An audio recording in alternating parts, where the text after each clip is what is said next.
I'm glad you like them. I have nothing to do with them. I wouldn't mind gardening, but I don't get the time to. The first time I went to the US, it was like maybe 8 or 9 degrees. These chickens aren't even ours. If they're here during a public holiday, they just might not make it out. Well, we're here in Eric Wainaina's garden in Nairobi. Eric is the most popular singer-songwriter in Kenya and possibly even all of Africa. Thanks for having us here. It's good to be here. You're welcome. I realized I said it's nice to be here, but you're at my place, so yeah. And I can remember the next part.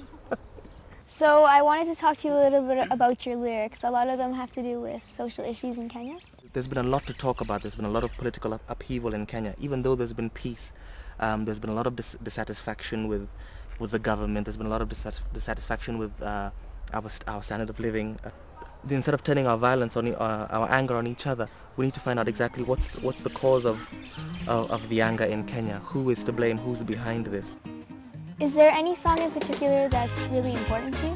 One is called Nchi ya Kitu Kidogo, which in Kiswahili means the country of small things.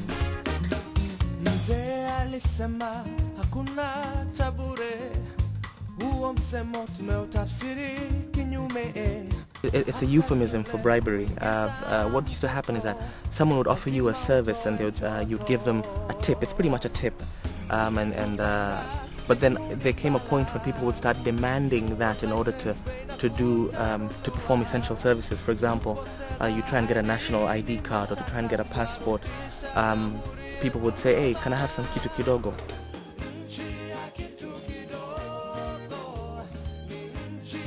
That song addresses the vice of corruption and the fact that it permeates all areas of society in Kenya, and not just the government. And so it was my way of saying that that corruption in Kenya wasn't just sort of operating in the high levels of government. It was all the way down in society. How was that song received?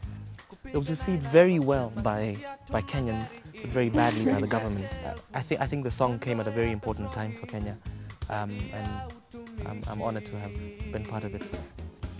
Do you have more songs like that in mind, and do you think you can be the guy to make that change through your music?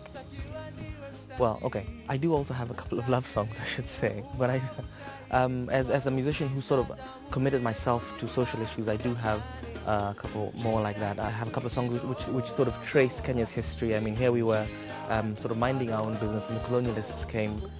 This is a saying we have: the colonialists came and told us to close our eyes and pray, and when we opened them, the land was gone. What it is right now is that as artists, we have an opportunity in Kenya to address these issues without being worried about being thrown into jail.